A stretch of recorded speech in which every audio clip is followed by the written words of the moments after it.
सरकार ने इतना विचार बदल दिए हैं लोगों के कि जो देशभक्त हैं उनको गद्दार मान रही है। जन की बात कहते रहो, पेट्रोल पे रेट बढ़ रहे हैं देश हित के लिए, गैस पे रेट बढ़ गए तो देश हित के लिए, डीजल पे रेट बढ़ रहे तो वो तो आज भ्रष्ट हो गया। ये सभी गंगा जी बना गए। यदि इनकी पार्टी में कोई चोर आ जाए वो गंगा जी नहा के ईमानदार हो जाता है।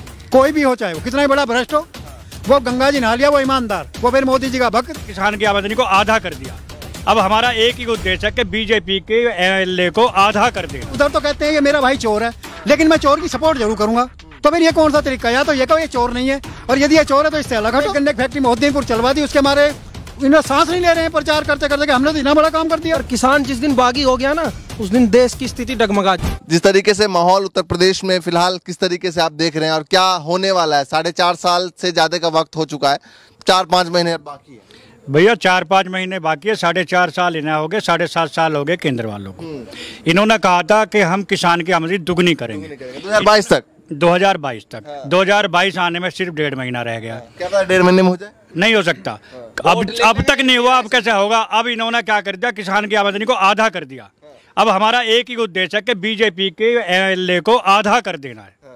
अच्छा, बीजेपी के जितने एमएलए थे उससे आधे आएंगे इस बार, उससे आगे से बढ़ने वाले हैं नहीं। सरकार इनकी बनने नहीं देंगे। 150 के आसपास, 150 से भी कम ही रहेगा, उससे ऊपर जाने नहीं देंगे, चाहे कुछ करना हो। ये कितना भी कर ले, ईवीएम चेंज कर लेंगे तो किससे करेंगे? हम करने नहीं देंगे। डंडा तो हमारे हाथ में भी है। अगर इनके पास पुलिस के बच्चे कौन है? हमारे बच्चे तो पुलिस में हैं। फौज में किसके बच्चे? हमारे ही हैं ना, इनके नहीं है। अब इन्होंने एक ही मुद्दा उठाया है, भाई पेट्रोल डीजल क्यों बढ़ रहा है तुम्हारा? ये कह रहे हैं कि वैक्सीन कहाँ से लगवाएं। ये अपनी एक महीने की सैलरी फ्री क्यों नहीं कर देते हैं? अपनी जितने भी एमपी एमएलए देश के हैं सब टोटल के टोटल एक महीने की सैलरी छोड़ दो, वैक्सीनेशन पर लगा दो, खर्च कर दो। क्यों नहीं करते? किसान से क्यों लेते हैं ये लोग? डीएपी, फर्टिलाइजर, पेस्टिसाइड, बीज, खाद, बिजली, डीजल, जो भी चीज़ है कि सब पे टैक्स बराबर बढ़ता जा रहा है। एक मुद्दा उठा सड़क।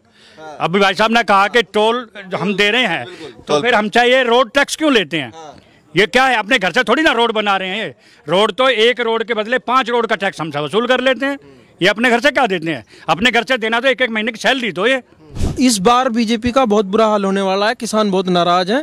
जो ये नए नए नाम से नवाज रहे हैं किसानों को, उसका खामियाजा ये बहुत जल्दी भुगत लेंगे। इसका रिजल्ट आपको ये 2022 के चुनाव में मिल जाएगा। जो बताया जा रहा है, क्या दे रहे हैं? अभी हमारे 5 सैनिक शहीद हुए, उसमें 4 जो हमारे थे सरदार थे, उसमें से एक जो शादी में गया ट्रैक्टर लेके, किसानी का झंडा लेके गया, वो भी खालिस्तानी आतंकवादी था।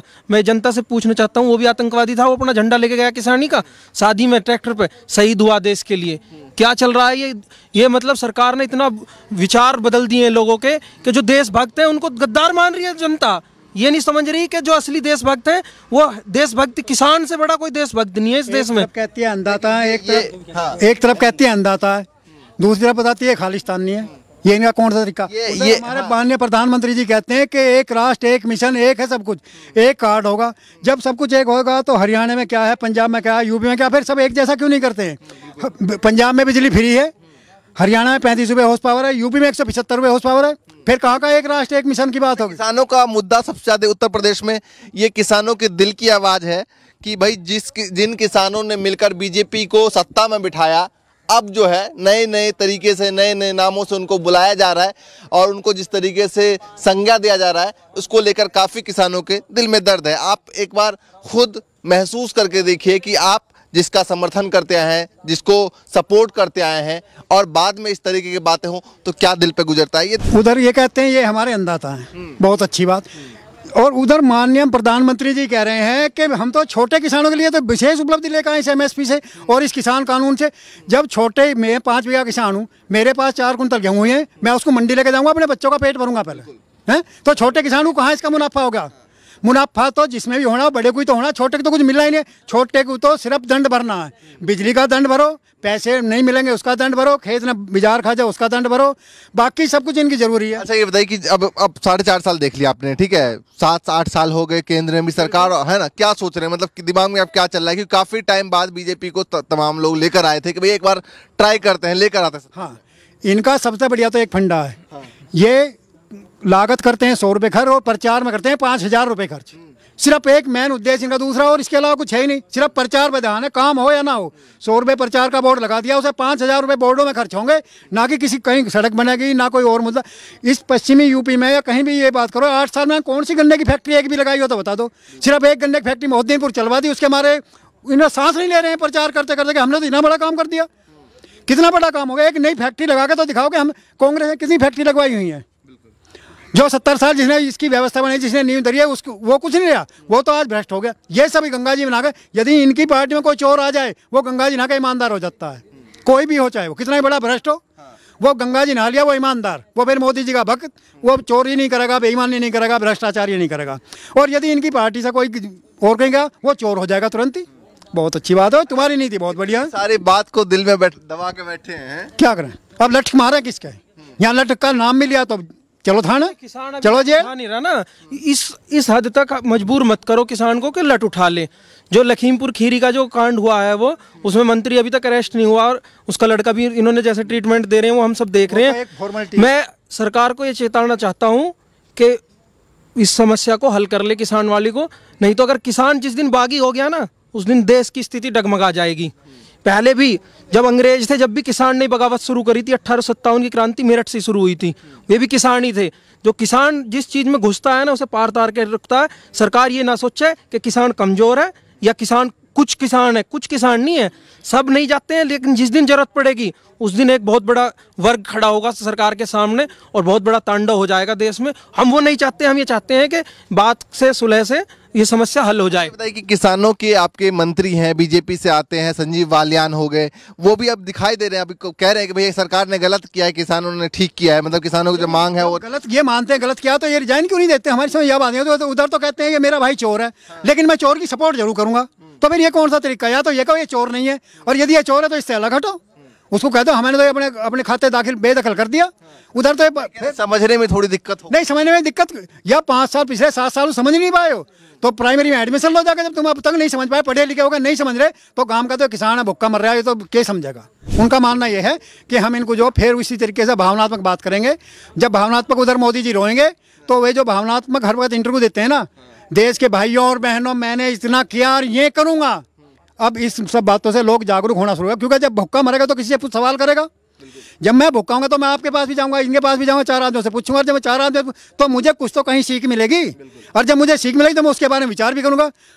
भाई एक भी मंत्री संतरी एक बार ये देख लेना, 5 बीघा 7 बीघा का किसान, वो खेती करके देख ले, 1 साल हम दे देंगे उसको फ्री में। 1 साल के हमें वो पैदा भी ना दे, ठेका भी ना, किराया भी ना दे, वो अपने बच्चे को, अपने परिवार को 1 साल के लिए मेरी खेती ले लो, और वो अपने परिवार को 1 साल पाल कर दिखा दे इस खेती में, 5 बीघे में, 10 बीघे में।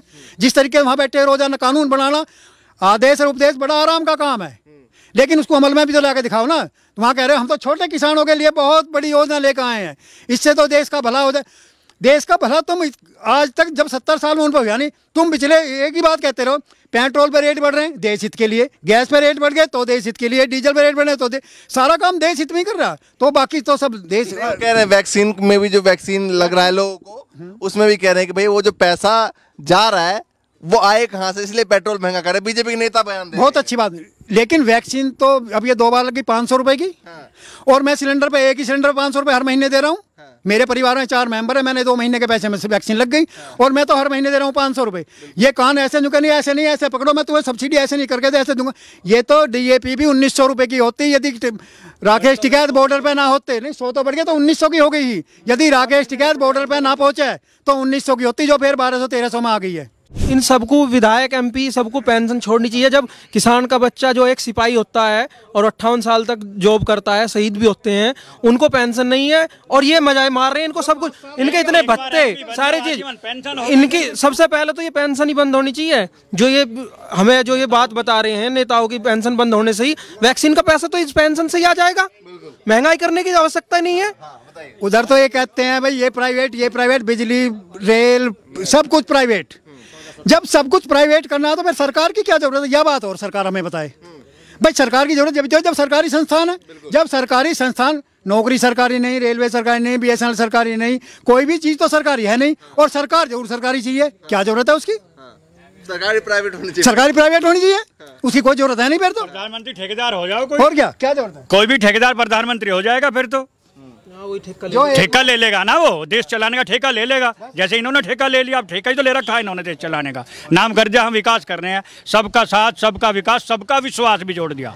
अभी विश्वास भी जोड़ दिया, विश्वास खत्म हो गया है।